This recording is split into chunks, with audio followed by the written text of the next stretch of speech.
Davies. Ar ôl beniad gan McLagan tuag at Cottrell dros Ben Lang ac mae'r Barry ar y blaen. Ar ôl beniad o dafliad hir Aaron Davies gan McLagan, un cyfle ac un cyffyrddiad i Jordan Cottrell dros Ben Lang a'r Barry ar y blaen. Cottrell mae'n eitharo un isel y Millicwr Cosby, mae myfyrwyr yn clirio, yn chwrlio yn y gwynt, y mae Wharton wedi colli ddi, a fan hyn mae'r myfyrwyr yn beryglus, a mae gan Lewis Rhys. Rhys i ben i fyny, yn ffodus, mae'n cyrraedd McCarthy. McCarthy allan at Elliot Evans ar arbediad yn un rhagorol gan Mike Lewis.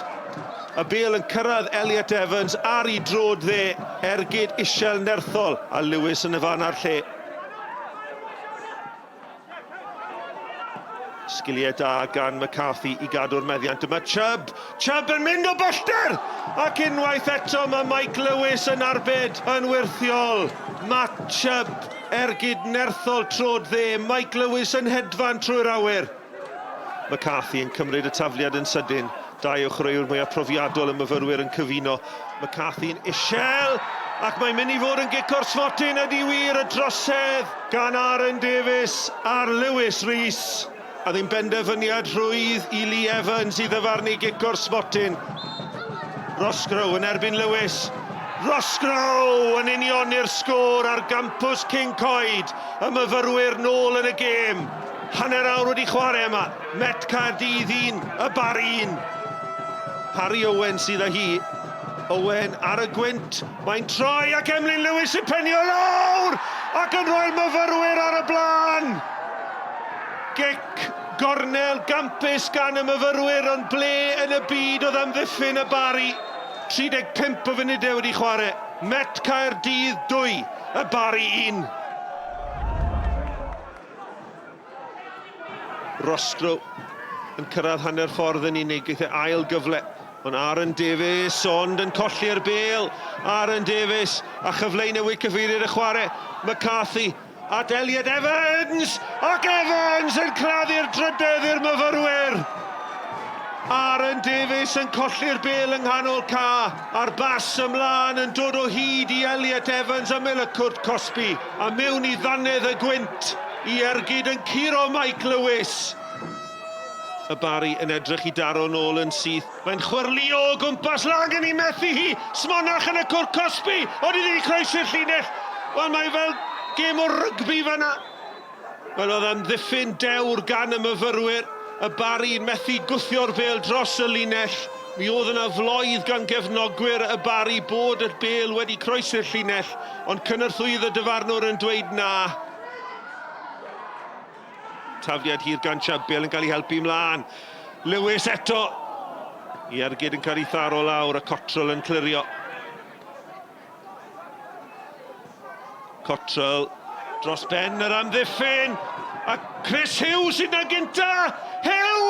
Chydig heibio'r postyn a Lang yn unlle. Wel, y bas obeithiol ymlaen oedd hi. A Chris Hughes yn cyrraedd y Bale gynta. Oedd Lang wedi penderfynu dod ac yna aros. A'r Bale yn cropian heibio'r postyn. Y myfyrwyr wedi colli 4 gêm ddiwetha ar rediad gwael. Ond dyma'r Barry yn dod unwaith eto. A'r croesiad yn hyfryd a MacDonald!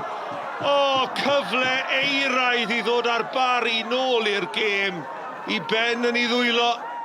Mae e'n gwybod pa mor dda oedd y cyfle yna, a fe ddyle fe di sgorio. Matt Chubb i daflu'r Bale yma'n hir.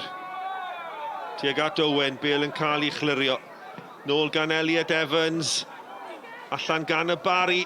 Unwaith eto, Met yno, a Chubb ar draws y gôl. Ar ymosodwr Pempella, Roscoe methu cael ei dro drwyddi. Ac yna'r peniad y tro hwn. Mae Roscoe yn sgorio na. Mae yna gam sefyll yn erbyn y blaenwr. Lliman cynnwrthydd y dyfarnwr yn dynodi cam sefyll yn erbyn Adam Roscoe. 4 yn disgwyl croesiad. Ergyd yn cael ei tharo lawr. Nid yma tro cynta gan yr amddiffynwyr yma o'r Met. Sydd wedi rhoi cyrff o flaen y Bale bob tro. Sgiliau da. Ni chwarae mantais, croesio, ac mae mewn! Nat Jarvis yr eilydd sydd wedi sgorio hi. Croesiad o'r dde yn curo pawb o'n Jarvis. A Jarvis yn rhwydo Met Caerdydd tair. Y Bari 2. Christian, many congratulations. A hat-trick of wins over Barry and a final to look forward to in the new year. Yeah, it was important, but I think for us today it was about the performance. Whilst it had a semi-final edge to it and a local derby edge, we were about getting back to performances and trying to play well and win football matches. And that's what we did today. I thought we started slowly. Barry scored from a really poor goal for us to give away. Other than that, I just thought we were outstanding first half. You know, to go in 2-1 up in the manner we played some of the football. And then second half was about roll the sleeves up. Barry threw everything at us, the kitchen sink, and we dealt with it all right up until that last minute. But even managed to nick one, but unfortunately just offside, and then catch him on the counter and put him under, causing him some problems. But I think overall, a thoroughly deserved win for us. That's us in a nutshell. We're capable of beating any team, but we're capable of losing to any team, and it's about getting that consistency. Look, there's lots of today's performance that frustrate me. You know, you can't defend like that, concede penalties if you're going to win things in football.